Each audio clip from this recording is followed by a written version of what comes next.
नमस्कार नमस्कार। आप सभी का हमारे YouTube चैनल पर स्वागत है। तो आज अपने कक्षा 10 के सामाजिक विज्ञान के जो प्रथम अध्याय था स्वर्णिम भारत प्रारंभ से 1206 ईस्वी तक, उसके जो प्रमुख प्रश्न बनने वाले हैं या जो प्रमुख प्रश्नोत्तर हैं उन प्रश्नोत्तरों की आज हम चर्चा करेंगे। ठीक है, तो आपके सामने जो पहला क्वेश्चन है वो है राजस्थान में प्रमुख महाजनपद कौन कौन से हैं। ये टोटल 16 महाजनपदों की बात नहीं कर रहा, ये कह रहा है कि राजस्थान में जो महाजनपद हैं वो कौन कौन से हैं। तो राजस्थान में अपने 4 महाजनपदों की चर्चा की थी पे संख्या 2 पर, जिसमें जांगल है, मत्स्य है, सूरसेन है और सीवी है। ये 4 क्षेत्र जो है इनकी चर्चा की थी और मैंने आपको बताया भी था राजस्थान का नक्शा बनाकर कि किस तरह से जो जांगल प्रदेश है वो उत्तरी राजस्थान में किस तरह से है, और मत्स्य और सूरसेन जो है पूर्वी राजस्थान में है, और जो सीवी है वो दक्षिणी राजस्थान में किस तरह से जो है इनकी सीमा या इनका जो विस्तार है वो है। ठीक है, तो पहला प्रश्न जो है छोटा बन रहा है आपके सामने, राजस्थान के प्रमुख महाजनपद कौन कौन से हैं। तो आपका आंसर जो रहेगा वो कौन कौन से हैं, जांगल है, मत्स्य है, सूरसेन है, सीवी है। ठीक है, और दूसरा प्रश्न है बिंदुसार के समय आए यूनानी राजदूत का क्या नाम था। तो आंसर आ गया आपका, जो बिंदुसार के समय जो यूनानी राजदूत आया था उसका नाम क्या था, डायमैक्स था। क्या नाम था, डायमैक्स था। अब तीसरा प्रश्न आपके सामने है कि पुराणों में ये डायमैक्स जो है एंटियोक्स प्रथम ने भेजा था, आपने पढ़ा था ना, ये वही है। ठीक है, पुराणों में अशोक का क्या नाम मिलता है। तो पुराणों में अशोक का नाम क्या मिलता है, अशोक वर्धन मिलता है। क्या मिलता है, अशोक वर्धन मिलता है। और कौन से पुराण में है ये, विष्णु पुराण में है। तो ये प्रश्न क्या करोगे आप अपनी नोटबुक में उतारोगे। ठीक है, और उनको लिखोगे, जितने ये लगभग 25 प्रश्नों का जो पीपीटी मैंने यहाँ पर बनाया है आपके लिए, और इनको ही आप नोट करोगे। और आप नोट करने के बाद इनका जो है फ़ोटो खींचकर अपने जो है व्हाट्सअप जो ग्रुप है 10वीं क्लास का उसके अंदर आप भेज दोगे। ठीक है,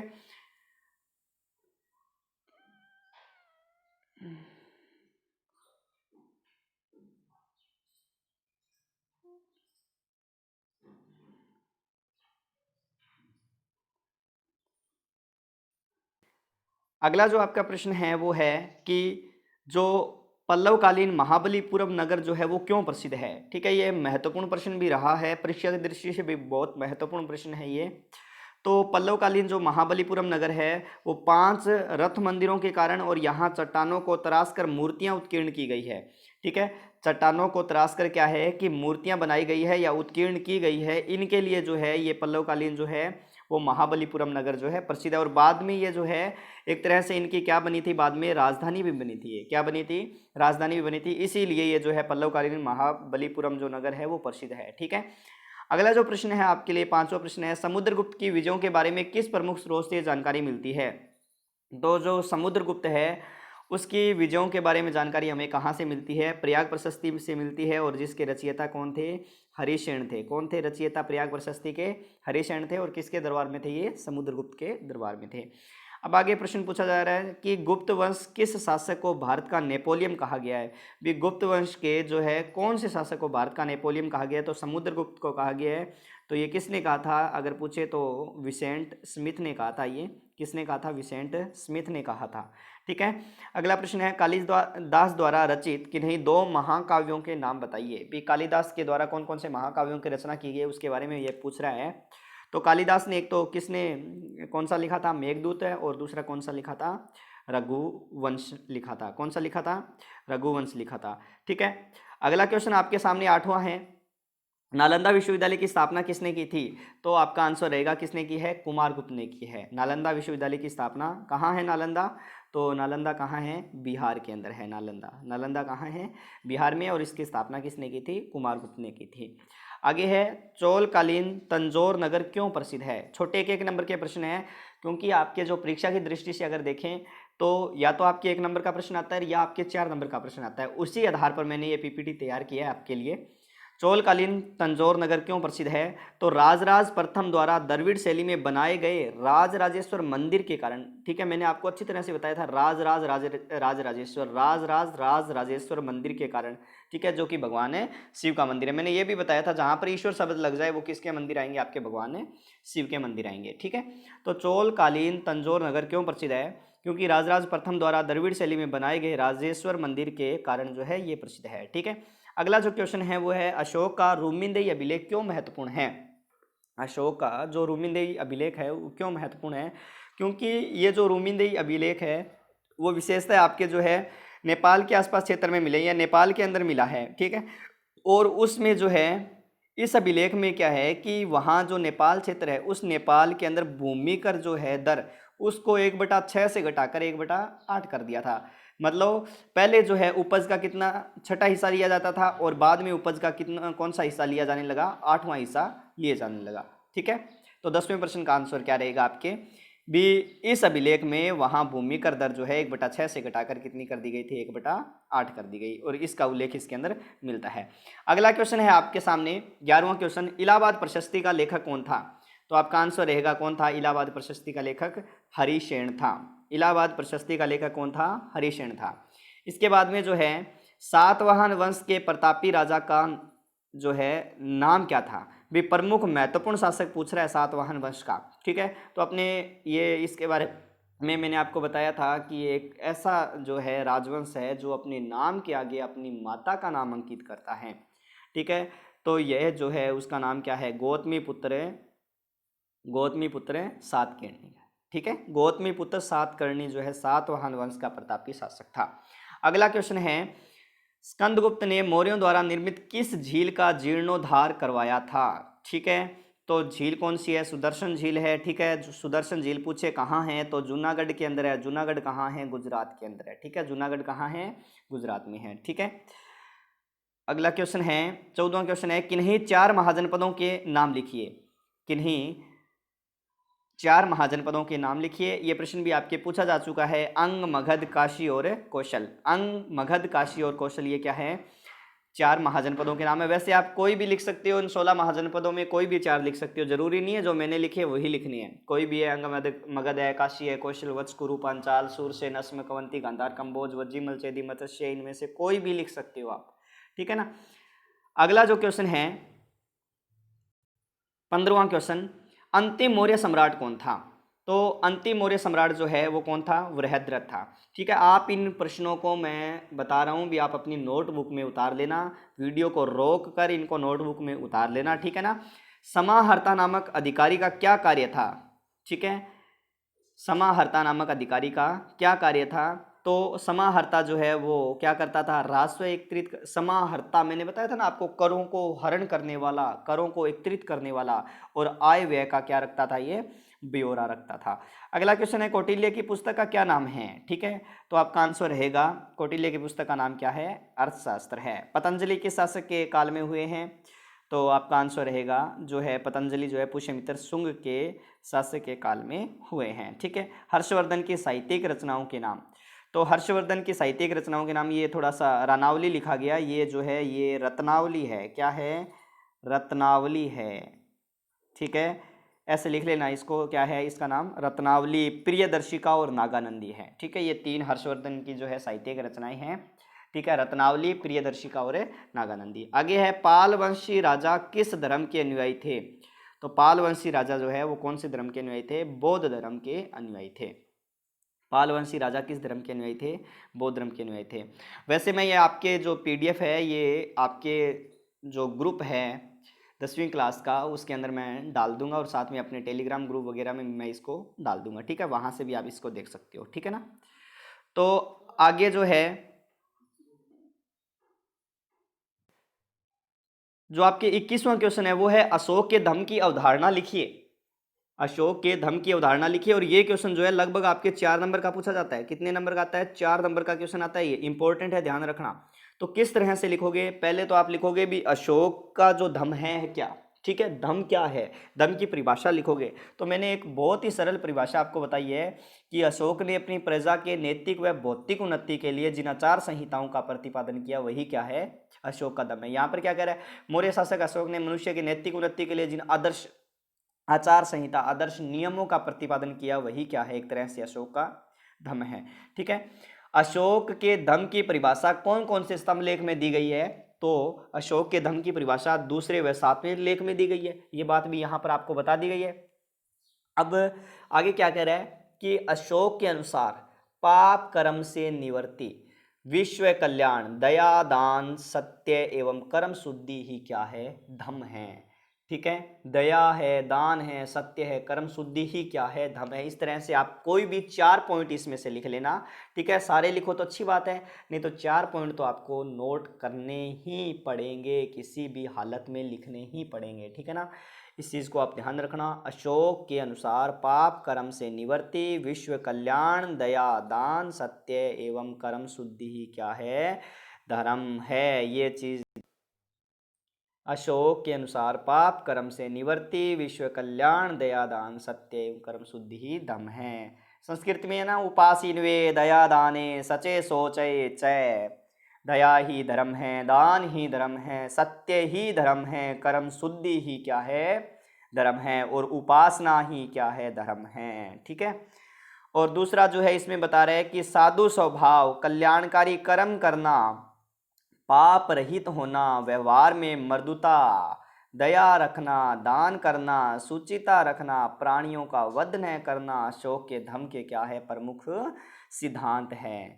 ठीक है ना, भी अशोक के धम्म में क्या बताया गया है कि स्वभाव कैसा होना चाहिए, साधु के जैसा होना चाहिए। साधु का स्वभाव कैसा होता है, साधु का स्वभाव दया रखने वाला होता है, साधु का स्वभाव जो है कोमल होता है। ठीक है, कुछ एक साधु होते हैं जो कठोर स्वभाव के होते हैं, लेकिन ये अशोक के धम्म की जो बात है वो आपके दूसरे पॉइंट में दी गई है। तीसरे पॉइंट में क्या बता रहे हैं कि माता पिता व अन्य बड़ों की सेवा करना, आज्ञा मानना, गुरुओं के प्रति आदर, मित्रों, परिचितों, संबंधियों, ब्राह्मणों, श्रमणों के प्रति दानशीलता होना, वह उचित व्यवहार करना ही क्या है, अशोक का धम्म है, या अशोक के धम्म की क्या है, अवधारणा है। आगे क्या कह रहा है, युद्ध व हिंसा, हिंसा के द्वारा विजय प्राप्ति का त्याग करना एवं जीव हत्या करने का विरोध करने पर क्या देना, बल देना। ठीक है, हिंसा जानते हो भी, निर्दोष प्राणियों के एक तरह से क्या करना, हत्या करना, हिंसा है, एक तरह से हिंसा ही है वो। ठीक है, युद्ध व हिंसा के द्वारा विजय प्राप्ति का त्याग करना एवं जीव हत्या करने का क्या करना, विरोध करने पर बल देना, यही अशोक के धम्म की क्या है, अवधारणा है। अगले महत्वपूर्ण बिंदु में अशोक क्या कह रहा है कि लोक कल्याणकारी कार्यों पर बल दो, लोगों के कल्याण के कार्यों पर बल दो। इसके अंतर्गत आप क्या क्या कर सकते हो, वृक्षारोपण कर सकते हो, जो है वृक्षों को लगा सकते हो, सरायों का निर्माण करवा सकते हो। सराय जानते हो ना, सराय आजकल जैसे प्याऊ लगे होते हैं जगह जगह पर, वही क्या है, सरायों का निर्माण। होटल मान लो, होटल एक तरह से, सड़कों वह कुओं का क्या है, निर्माण करवाना, वही अशोक के धम्म की क्या है, अवधारणा है। मनुष्य को हिंसा, निष्ठुरता, क्रोध, घमंड व ईर्ष्या आदि के दुर्गुणों से क्या रहना चाहिए, इनको दूर रहना चाहिए। ये क्या कह, कौन कह रहा है, अशोक कह रहा है। जिस तरह से ये प्रश्न का आंसर लिखा हुआ है, उसी तरह से आप भी अपने प्रश्न का आंसर नोट करोगे, क्योंकि एक चीज़ का ध्यान रखना, अगर इतना आपने इसमें से कोई भी 4 पॉइंट लिख के अंत में ये और पहले ये लिख दिया, तो आपके 4 में से 4 नंबर पक्के हैं। और आपका अभी तक तो एसएसटी का पेपर भी बाकी है, 10वीं क्लास का एसएसटी का पेपर बाकी है ना, जून में है, जो लास्ट जून के लास्ट के अंदर है। तो ये 21वें प्रश्न अशोक के धम्म की अवधारणा किस तरह से आपको लिखनी है, किस तरह से मैंने आपको ये बता दिया है। अगला क्वेश्चन जो 22वां क्वेश्चन है वो आपके सामने है, मौर्यकालीन केंद्रीय प्रशासन से आप क्या समझते हैं, मौर्यकालीन केंद्रीय प्रशासन से आप क्या समझते हैं, स्पष्ट कीजिए। तो 22वां क्वेश्चन जो है वो आपके केंद्रीय प्रशासन और अर्थशास्त्र, मैंने आपसे पहले प्रश्न पूछा था अभी, अर्थशास्त्र के रचयिता कौन थे, तो अर्थशास्त्र के रचयिता कौन थे, कौटिल्य, विष्णुगुप्त, या फिर एक नाम और आता है ना इनका, चाणक्य। ठीक है, इस अर्थशास्त्र में कितने विभागों का उल्लेख है, 18 विभागों का उल्लेख है, और इन 18 विभागों को क्या कहा गया है, तीर्थ कहा जाता है। ठीक है, तीर्थ का भी प्रश्न पूछा जा सकता है आपसे यहाँ छोटा। ठीक है, तीर्थ के अध्यक्ष को क्या कहते थे, महामात्र कहा जाता था। और सर्वाधिक महत्वपूर्ण तीर्थ कौन कौन से थे, मंत्री, पुरोहित, सेनापति और युवराज, ये इनको क्या माना गया है, सर्वाधिक महत्वपूर्ण तीर्थ माना गया है। ठीक है, समाहर्ता, इसका कार्य राजस्व एकत्रित करना, आय व्यय का ब्यौरा रखना, वार्षिक बजट तैयार करना था। ठीक है, समाहर्ता, ठीक है, राजस्व एकत्रित करना। पीछे भी छोटा प्रश्न आया था, समाहर्ता, करों का हरणन करने वाला, मैंने आपको इस तरह से आपको बताया था। ठीक है, आगे क्या कह रहा है, सनिधाता, सनिधाता जो है कोषाध्यक्ष था, ठीक है। सन्निधाता क्या था? कोषाध्यक्षता जो है साम्राज्य के विभिन्न भागों में कोषागृह और अन्नागार बनवाना या फिर इनकी देखरेख करना, ये किसका कार्य था? सन्निधाता का कार्य था। ठीक है। अब है अर्थशास्त्र में ही 26 विभागाध्यक्षों का उल्लेख है। ठीक है, 26 जो है विभागाध्यक्षों का उल्लेख है। पहले तो विभागों का उल्लेख था 18। ठीक है, 18 विभागों का उल्लेख था और जिन्हें क्या कहा है? तीर्थ कहा जाता था। अलग अलग विभागाध्यक्ष है, देख, कोषाध्यक्ष, सीताध्यक्ष। सीताध्यक्ष जो है मतलब कृषि का प्रधान, और इसके बाद में जो है पणियाध्यक्ष, वो जो है व्यापार का प्रधान। सूत्राध्यक्ष जो है कताई बुनाई का प्रधान। लूनाध्यक्ष जो है वो बुच्चड़ खाने का प्रधान। विविताध्यक्ष जो है वो चारागाह का प्रधान। और लक्षणाध्यक्ष जो है मुद्रा जारी करता था। मुद्राध्यक्ष भी आ गया, पोतवाध्यक्ष भी आ गया, गाराध्यक्ष। ठीक है, गाराध्यक्ष, ये समझ में आ गया। कारावास का जो है अध्यक्ष है आटविक। आटविक मतलब वन विभाग का प्रमुख क्या कहलाता था? आटविक कहलाता था, आदि। अब है युक्तक व उपयुक्तक महामात्य तथा अध्यक्षों के नियंत्रण में निम्न स्तर के कर्मचारी होते थे। ठीक है, युक्त जो है युक्तक या युक्त व उपयुक्त महामात्य तथा अध्यक्षों के नियंत्रण में निम्न स्तर के क्या होते थे? कर्मचारी होते थे। इसी तरह से आपको इस प्रश्न का आंसर लिखना है। पहले ऐसे लिखोगे मौर्यकालीन केंद्रीय प्रशासन, हेडिंग डालोगे, जैसे ये हेडिंग डाल रखी है ना इन्होंने केंद्रीय प्रशासन की, वैसे ही आप हेडिंग डालोगे। ठीक है, अगला क्वेश्चन आपके सामने है 23वां क्वेश्चन। चोलकालीन प्रशासन के बारे में आप क्या जानते हैं? स्पष्ट कीजिए। ऐसे कैसे ही प्रश्न आपको लिखना है और ऐसे कैसे ही प्रश्न आपके आएगा। ठीक है, सबसे पहले अगर ये प्रश्न आपसे पूछा जाता है कि चोलकालीन प्रशासन के बारे में आप क्या जानते हैं, तो आप पहले तो ये लिखोगे चोल साम्राज्य की स्थापना कब की गई? 1850 ईस्वी में। किसके द्वारा? विजयालय के द्वारा। और ये क्या था? एक पल्लवों का, पल्लव वंश का या पल्लव शासकों का सामंत था। कौन था? विजयालय। आगे है चोल प्रशासन ग्राम पंचायत प्रणाली पर आधारित था। किस पर आधारित है? ग्राम पंचायत प्रणाली पर आधारित था। कौन? चोल प्रशासन। आगे है प्रशासनिक सुविधा की दृष्टि से संपूर्ण चोल राज्य कितने प्रांतों में बटा हुआ था? 6 प्रांतों में बटा हुआ था। आप इस तरह से 6 प्रांत बांट लेना, ये देखो। ठीक है ना। तो आगे जो है प्रशासनिक सुविधा की दृष्टि से चोल राज्य कितने प्रांतों में था? 6 प्रांतों में। और उन 6 प्रांतों के समूह को या फिर प्रांतों को क्या कहते थे? मंडलम कहा जाता था। क्या कहा जाता था? मंडलम। और मंडलम का जो उप विभाग था या फिर इससे छोटा विभाग था वो क्या कहलाता था? कोट्टम। और कोट्टम से छोटा विभाग या जो कोट्टम है वो किन किन क्षेत्रों में बंटा हुआ था? तो नाडु, कुर्रम और ग्राम में बंटा हुआ था। या फिर कोट्टम के जो उप विभाग है वो कौन कौन से थे? नाडु थे, कुर्रम थे तथा ग्राम थे। अब है अभिलेखों में नाडु सभा को क्या कहा गया है? नाटर। तथा नगर की श्रेणियों को क्या कहा गया है? नागरतार कहा गया है। ठीक है, नगरतार या नागरतार कहा गया है। किसकी श्रेणियों को? नगर की श्रेणियों को। गांव के प्रतिनिधि का प्रतिवर्ष क्या होता था? चुनाव किया जाता था। जो भी प्रतिनिधि, जैसे आज जो है सरपंच है उसका चुनाव हम प्रत्येक 5 वर्ष के बाद करते हैं ना, उसी तरह से यहाँ पर जो है उस प्रमुख का चुनाव जो है वो आपके प्रत्येक वर्ष किया जाता था। भूमि की उपज का लगभग 6वां भाग सरकार को लगान के रूप में मिलता था। लगान जो है वो अनाज या स्वर्ण मुद्राओं में भी दिया जा सकता था। भी आप इसको अनाज के रूप में भी दे सकते हो, स्वर्ण मुद्राओं के रूप में दे सकते हो। चोल प्रशासन में प्रचलित सोने का सिक्का क्या कहलाता था? काशू कहलाता था।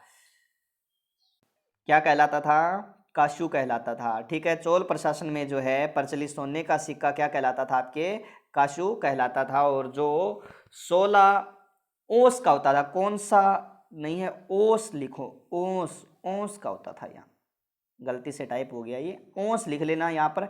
ये कौन से गिज गए ना? 16 ओस का होता था। ठीक है, ओंस का होता था। ओंस फिर से लिख देता हूं मैं, इस तरह से ओंस लिखोगे, ओंस का होता था। ठीक है ना, जैसे अपने पैसे वगैरह ना, उसी तरह से जो है भाग है ओंस। ठीक है ना। तो ये जो है आपके 23वां प्रश्न चोलकालीन प्रशासन जो है वो यहाँ पर कंप्लीट हुआ। इसके बाद में जो आपके 24वां प्रश्न है वो है समुद्रगुप्त के सांस्कृतिक योगदान को स्पष्ट कीजिए। प्रश्न बहुत महत्वपूर्ण है, पेपर में अब की बार आएगा। पक्का ये प्रश्न छप गया है। ठीक है, मैंने पेपर देख लिया, पक्का ये छप गया। 24वां क्वेश्चन 2021 की बात कर रहा हूं, अभी 20 वाले की नहीं।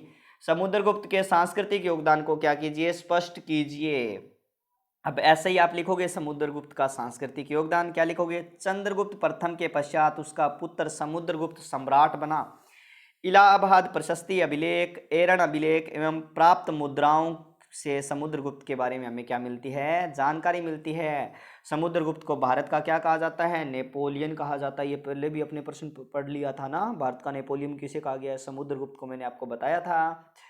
समुद्रगुप्त स्वयं श्रेष्ठ कवि था, कवि था, कवि था, कवि था, इसीलिए उसको क्या कहा गया, कविराज कहा गया। क्या कहा गया, कविराज कहा गया है। ठीक है ना, कवि तो कविराज ही है। वह विद्वानों का आश्रय देता था। देखो आप जैसे विद्वानों को क्या देता था, वह आश्रय देता था। सीधे से प्रश्न को घुमाओ मत, इसको समझने का प्रयास करो। देखो जानकारी अभिलेखों मिले, एरन अभिलेख, और जो उसकी मुद्राएं मिली है, मुद्रा मतलब सिक्के, सिक्के, सिक्के, उनसे जानकारी मिलती है। ठीक है, उसको भारत का क्या कहा गया है, नेपोलियन। समुद्रगुप्त स्वयं श्रेष्ठ कवि था, उसने कविराज की उपाधि ग्रहण की थी, कविराज। ठीक है, गाता था, वो गाता रहता था सारे दिन। ठीक है, अब वही गायकार को सिखाने के लिए क्या आने चाहिए, उसके पास विद्वान तो आने चाहिए। ठीक है, वो विद्वानों का क्या है, आश्रयदाता था। ठीक है ना सॉरी, विद्वानों का क्या है, आश्रयदाता था। प्रकांड विद्वान हरिशेन उसके दरबार की विभूति था। मतलब प्रकांड विद्वान जो है हरिशेन उसके दरबार में था। और जिसने इलाहाबाद प्रशस्ति की क्या की थी, आपके इलाहाबाद प्रशस्ति की क्या की थी, प्रशस्ति की रचना की थी। कौन सी प्रशस्ति की, इलाहाबाद प्रशस्ति की रचना की थी। वह कला प्रेमी था, कला प्रेमी था।